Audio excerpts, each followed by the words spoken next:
Welcome back to How Would You Beat, where we discuss how you can use jobs to be done, innovation methods to beat your competition. Remember to subscribe and like this podcast. In this episode, we will look at how you could beat Chat GPT. We have discussed AI here before, but Chat GPT has exploded with extraordinary growth. In just 60 days, it went from 0 to 100 million users, which is the fastest app growth in history. So it's worth exploring what makes Chat GPT a success and how would you beat Chat GPT. So Jared, let's start with what makes Chat GPT so successful. Why did it explode with such extraordinary growth? Well, we define success generally as customer value is being able to get jobs done quickly and accurately. You have a goal as a consumer and a product helps you get that goal done, achieve that goal very quickly, very accurately. And when you think about the speed with which Chat GPT enables lots of different goals to be achieved, lots of jobs to be done, it's quite astonishing. First of all, there's a very general job of get information about something. You can ask Chat GPT a question, and it's a large language model in the background that spits back an answer in milliseconds, no matter what the question is. Now, there are a lot of, when you get to the accuracy portion of customer value, there's a lot of debate about whether or not the accuracy is great, but the speed is certainly there, which makes people want to try it to get this job done. And then it gets so many other jobs done. Essentially any job where you need to find information and create content. So if you want to create a marketing message, if you want to email somebody and get them to do something, you can ask ChatGPT to write whatever you want it to write. It can be used to do your school homework. It can be used to write an academic paper. Anything where you have to create content, which is a lot of jobs, it can help you with. So I think the question is, it's really broadly applicable. And is it good enough to sustain this success, Jay? And how would you think about that? Yeah, I think that's a great question. Of course, a lot of this is curiosity. It is amazing to find essentially a new tool that can give you answers to questions. And I think really that's its difference from search, where, Google, occasionally will give you an answer to something, but it's just obviously not that detailed. You're really looking for places to go find the answers on Google, unless it's something direct, like what time is it in London, or something relatively simple. But more complex stuff needs an answer that takes paragraphs rather than 3 lines of links. I think that's the curiosity is, does it work? And of course, I think this feeds on itself. Everybody's talking about it as AI, and there's also, is it going to pass the Turing test? People generally curious if the technology has achieved some sort of real breakthrough. And you're right, it's a large language model, so it's spitting out words based on patterns. Calling it artificial intelligence is also maybe a bit of a stretch. It is a pattern recognition, as people have noted, and it's taking those patterns from the patterns that exist on the internet. So it's got all sorts of biases and inaccuracies, as you mentioned, Jared. So I think you're right to look at it and say, like, okay, what happens a year from now? And as people are exploring, more in-depth time with these things, Chat GPT on itself, but also its implementation in Bing, there's definitely some weirdness. And to call it inaccurate would be sort of an understatement. In the New York Times today, there was a great piece where the author, Kevin Rose, I believe, said, "The version I encountered seemed, and I'm aware how crazy this sounds, more like a moody, manic, depressive teenager who has been trapped against its will inside a second-rate search engine." So, that's to say that's intelligent or even has a personality. It's really just because, Jared, as you said before, that's an accurate assessment of the internet. You could describe the internet as kind of a moody, manic, depressive teenager, because it's a weird reflection of humans, but also a weird, distortion of humans as well. So the question, I think, is, the answer to the question of why it's successful so far is because there is a real need out there, as you said, to get information and to use information to make decisions. that if you look at why jobs to be done is useful and why jobs theory is applicable to creating equity value in companies, it's because a job is essentially a goal that a customer has independent of the products. And every single job, whether you're, we like to say, whether you're putting a baby to sleep to get a baby to sleep through the night, or getting to a destination on time, or optimizing cash flow at a company, or restoring artery blood flow, or repairing a knee, whatever the job is, there is information required. And you have to gather that information, you have to assess that information, you have to make decisions with that information, you have to see if those are the right decisions and modify those decisions. And that's really the problem-solving process that underlies jobs to be done. So anything that gets you information and can give you more information faster and hopefully eventually accurately is going to be worth trying at least. And I think that's what this phenomenon is that people really want to try something that could be very fast. Now, of course, there's the bad part of it, which is like, if I don't have to write my term paper, I'm not going to learn anything, so I can just have Chat GPT write about World War II, and I don't have to create any content. And I think that stuff will be filtered out because humans still need to, engage in intellectual activities and critical thinking. Yeah, it's interesting. As you mentioned that, people are trying it out for curiosity, and then you see companies like Google, announcing the launch of their large language model, Bard, which sounds like it's going to have a pretty similar interface with presumably their own proprietary model underneath it. And why are they racing to do that? Well, if ChatGPT is a curiosity, why would Google race to launch something when there is significant risk? Facebook, it's somewhat well known, I think, that Facebook launched a large language model chatbot a couple of weeks, I think, or a few weeks before OpenAI did. OpenAI being the company that, or the nonprofit technically, that built and launched Chat GPT. And Facebook got a lot of flack for the inaccuracies and the biases that were produced from its chatbot, and they ended up shutting it down very quickly. And so Google has the similar risks as Facebook, being a large company. So what's the competitor threat that Google might see from ChatGPT? Yeah, that's a great question. And let's talk about equity value creation in general, because that's what we're talking about. Google's stock went down because of Chat GPT. And that's pretty impressive. Google's $1 trillion company. So what's going on there? Well, let's rewind a bit to talk about just equity value creation over time. Equity value exists in the world because new technologies, new products and services help get jobs done faster and more accurately, and eventually at lower cost. So that is the equity value equation. If you go back and look at any industry, you can explain it in terms of enabling humans to achieve some goal to get a job done faster and more accurately. And what I think investors wisely see here is that if we have reached a tipping point where AI, or maybe even just call it machine learning, right? We haven't reached, AI general intelligence yet.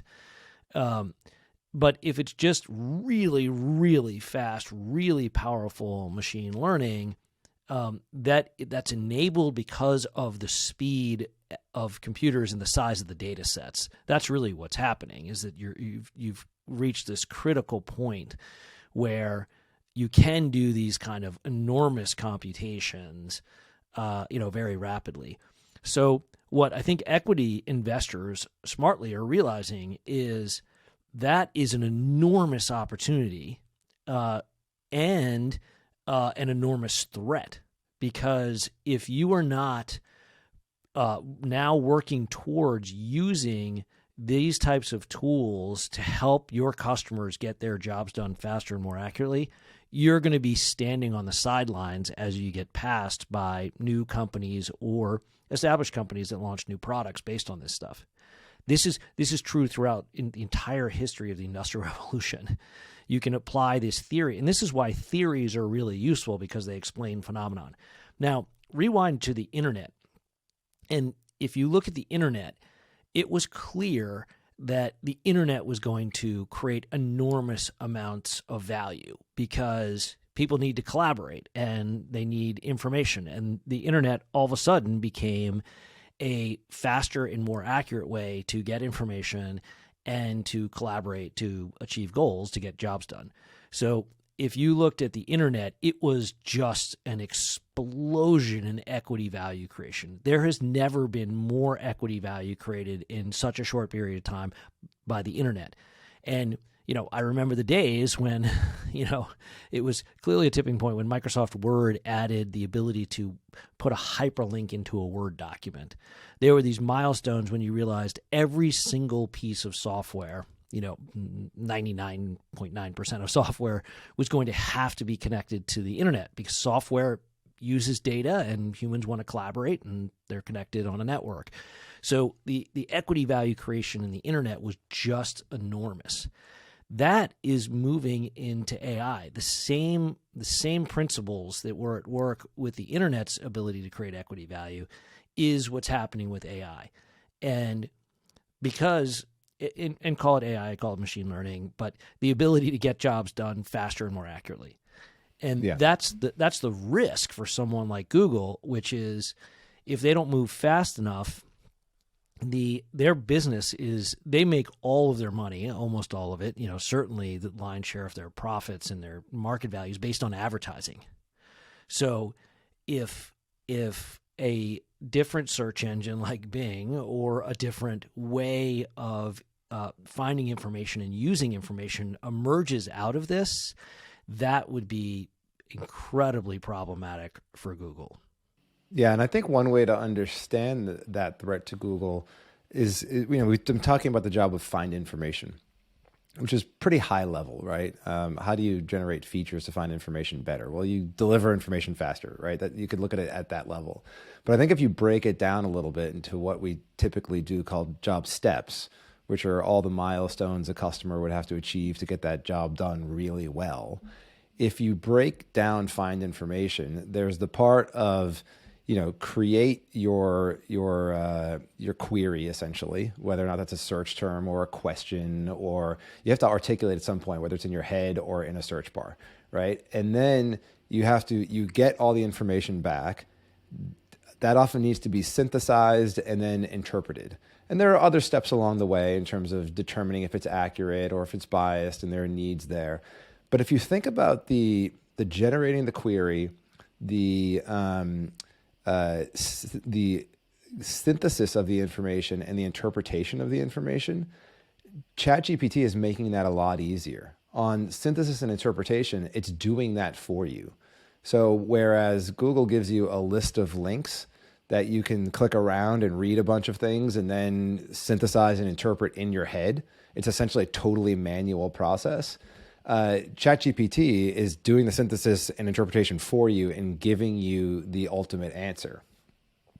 And so we often say speed and accuracy is the key to creating value, and getting the job done for the customer is the key to that. So if you can eliminate steps, you can create value. And Chat GPT is doing that. So if you break the job down, you can start to see how it's threatening to Google, not only just its business model, but just the very nature of the way it satisfies needs. Yeah, I think that's right.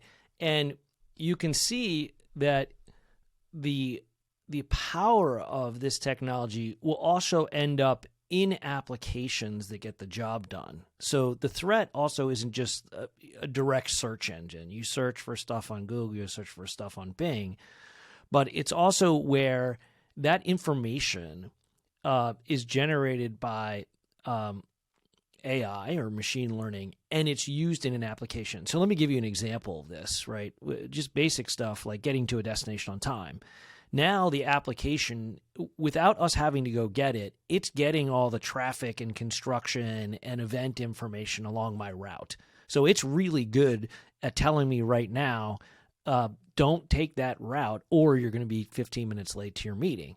right? You get in your car, it's pretty accurate, it's good. And the app itself is going to get that information. And, I'm old enough. I remember the days when you had, I lived in Southern California. You had a Thomas guide, this like 300-page map of this, incredibly large, Los Angeles metropolitan area. And you had no idea, 2 miles into your drive if there was construction or traffic or, a police car and an accident. Now, it's gathering all that information for you. That's not really advanced machine learning, but that's an example of where the job gets done for the customer that doesn't require the customer to go find the information and analyze it and process it. Now, you get to more sophisticated jobs, or I should say, different jobs. Not really sophistication judgment, but the traveler salesperson problem is pretty sophisticated. So yeah, that's right. So, but if you're thinking about optimizing cash flow at a company, or if you're thinking about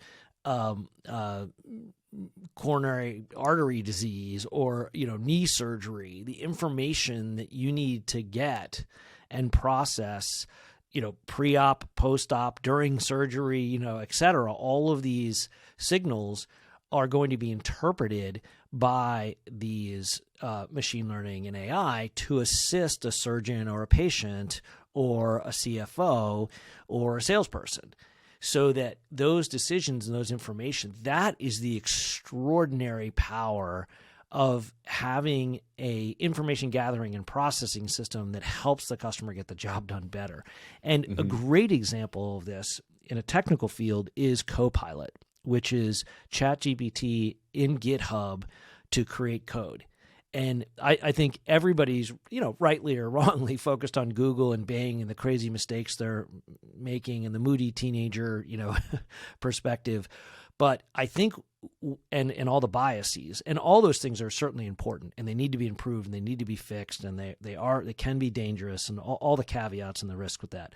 But what I think is extraordinary is what's happening with Copilot, and GitHub just launched Copilot for Business. And I think this code creation, because it lacks all of the problems of the biases of Chat GPT, meaning it might be biased between Python or Java, but that doesn't matter at all. It may matter to, humans who like Java or Python, but those kind of code debates are just religious debates. All that matters from a code perspective is, does it work? Does it actually function to get the job done in the way that we want it to do? And that productivity increase and that ability of ChatGPT to complement teams and assist in that kind of development productivity is just going to be extraordinary. All of the equity value in software is going to be created by this combination of assisted AI machine learning code plus being able to get the job done for the customer faster and more accurately. That's a prediction I'm willing to make, is that over the next 10 years, you're going to see this just extraordinary equity value creation, because these two things are coming together to get jobs done faster and more accurately. Yeah, and in case you haven't seen it out there, Copilot enables you to, as far as I understand it, Jay, and correct me if I'm wrong, finish lines of code because you'll start writing it and then ChatGPT will predict the rest of the code that you're about to write. And so it literally saves you keystrokes. Is that right? Or can you actually prompt it to write entire... It can create code based on prompts. So prompt engineering is becoming a job. I mean, there's a new job category of people who can create these prompts for Copilot in order to generate sophisticated amounts of code. And that is going to accelerate. So I think the other thing that's hard for humans to get their minds around, because we didn't evolve to confront exponential growth. The only time we really would confront that in our evolutionary history is viruses. And even that, coronavirus shows that just in the modern world, the explosion of viral growth is a lot because of we're in this late stages of industrialization where everybody's connected. So we don't really have an inherent ability to understand what it means to confront exponential growth. Some companies do, and they capture enormous equity value. And my favorite example of this is Gmail. When Gmail launched, they decided to give everybody a gigabyte of free storage and to put all mail in the cloud. And you may remember, I'm old enough where you were dealing with POP or IMAP, and then you had your big email file, and you had to download it to your local machine. It was a huge pain. And if you wanted to save your emails, which you may do for work or personal, to have this kind of archive of things you might want to search, it was really, really hard.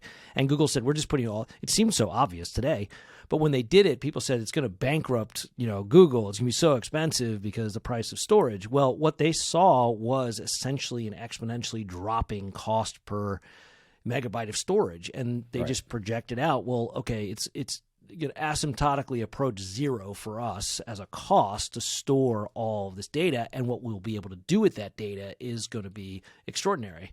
And they were ahead of the curve. And of course, I just went to a doctor who's still using an AOL address, which I thought was, very impressive. But most people are using, free online email systems that are all entirely stored in the cloud. And that's a simple example, but you have to take advantage of these curves because this stuff is getting better at an extraordinary rate. Right. And I think we've seen that, right? So, we've been playing with GPT-3, the API launched by OpenAI, which is the large language model they were using, right? And that we started that about, I think, a year ago, maybe a few months ago. Chat GPT is based on GPT 3.5. They're going to come out with GPT 4 soon. And it's getting significantly better with each release, like radically better.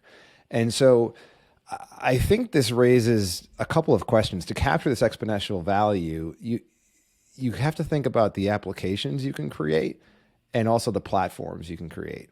So the API is the platform, right? So even Copilot, if you're using Copilot, you're still enabling OpenAI to win in this race to create equity value on large language models because it uses OpenAI's API. So you're giving money to OpenAI every time you do it.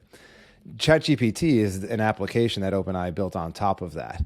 If you're Google, they seem to be taking an approach where they're going to, and I don't entirely know yet, but they'll launch an API on their large language model, which is a different model than OpenAI is using.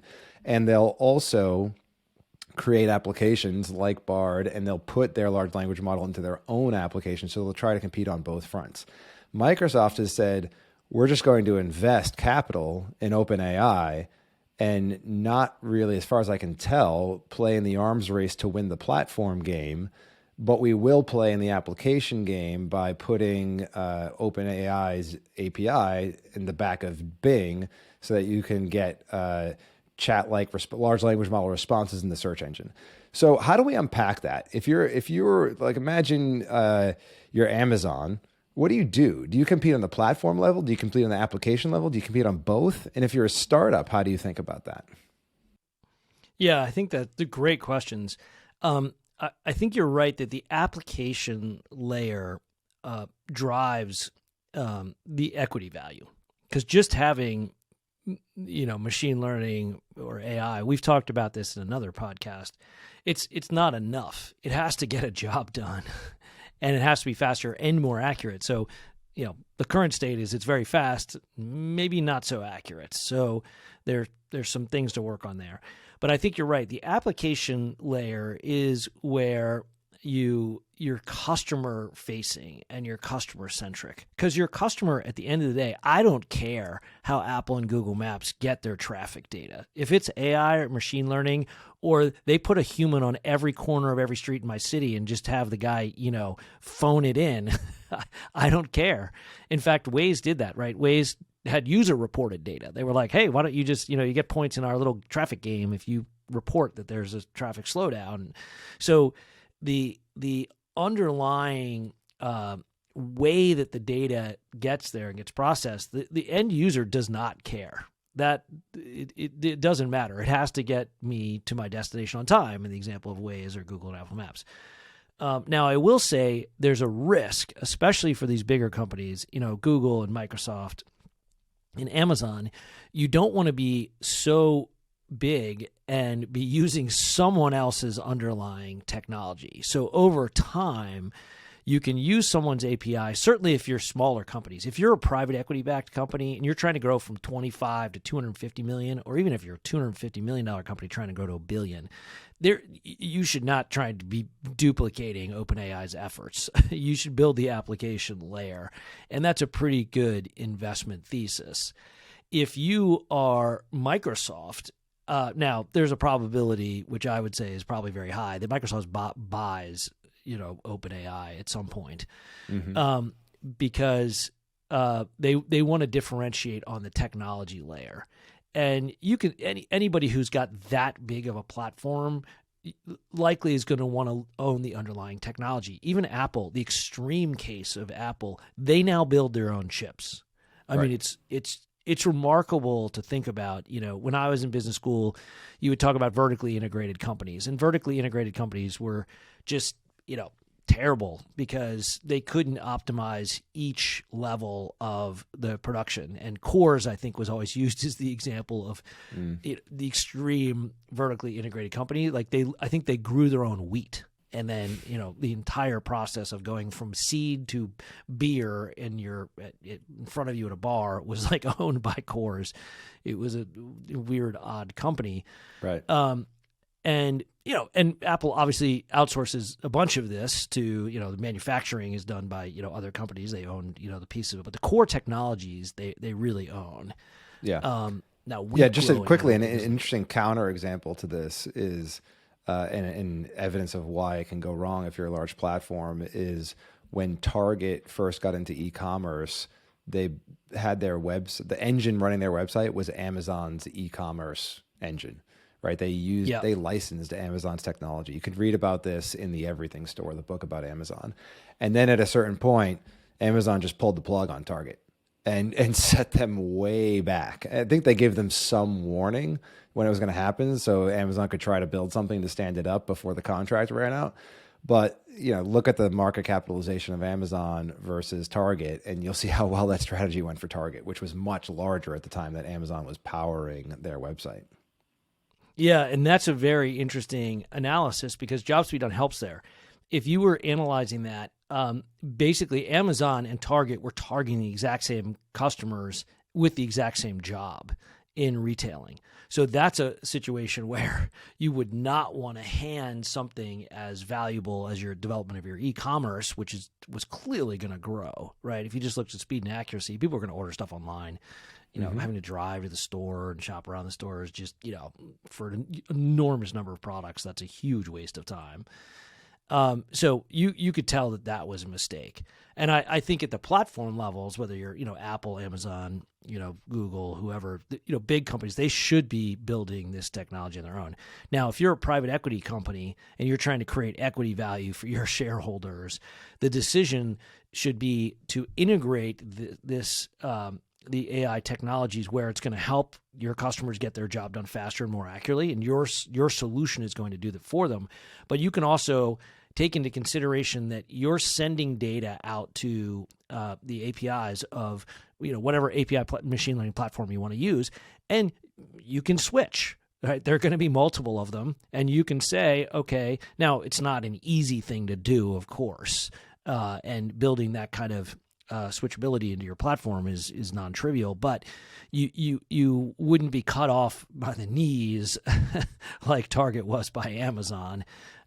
You can decide, hey, which one of these platforms is going to be better for me, and you can use them. You could switch from AWS to Google Cloud or Azure if you wanted to, right?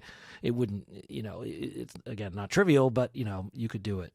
Yeah, and I think Google Cloud and Azure and AWS are good analogies for the platform nature of OpenAI's business, right? So they have this consumer application, Chat GPT, but then if you look at it from their API perspective, their customers are developers who are trying to develop software, AI-driven software that satisfies needs for their customers.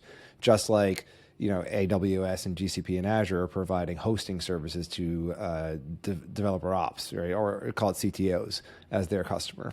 And so those companies can be using Jobs to be done to better understand their customers, and you can start to predict where the edges are going to be created, the advantages and differentiation by the companies developing large language models and selling API access to it. So there's competition to be had there. I for years I've heard people liken AI to electricity, where it's just going to be powering everything in the background, and maybe someday it gets regulated. You have to abide by certain guidelines, and you can only make a certain amount of profits, just like utility companies can if you are an AI platform. We're so far from that. There's a ton of equity value to be created by looking at developers as your customers and playing that game to figure out how do you deliver more value to developers to get them to use your API. Yeah, I think that's right. And if the question is how would you beat Chat GPT, it is to create applications that help people get the job done that use Chat GPT. Now, if you're Google and your direct competition for these AI platforms, you have to be faster and more accurately. That's the key. And they both have a lot of work to do on this, obviously.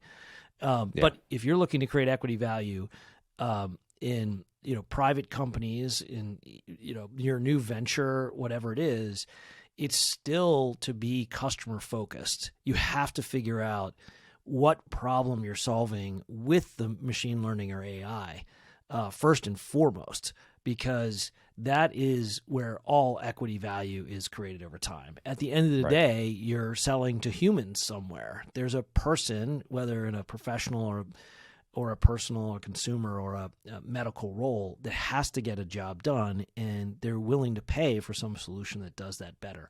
And that's what's so exciting about this. It's going to be a wild ride over the next few years, but there will be enormous equity value creation. I would estimate that it's going to dwarf the equity value created by the internet, because the internet connected everybody and enabled applications to be connected.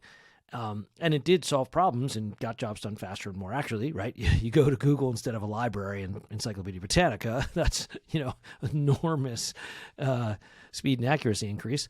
But it really, if just looking at hundreds and hundreds of customer jobs over the past, 10, 15 years, you can see into those, and this is where the real equity value is going to turn on. And part of it is because it's connected to the internet, obviously, but it could be just an extraordinary equity value creation time. Yeah, I agree. It's very exciting. So whether you're building an application and understanding the needs of your customers or businesses that are your customers, or building a platform and understanding the needs of developers, I think Jobs to be done is going to be a helpful way to understand how to capture that value. Yeah, I think that's right. Well, that's a good place to end. Thanks for listening. Remember to subscribe and like to this podcast. If you want to learn more about Jobs to be Done innovation methods, visit us at thrv, thrv.com.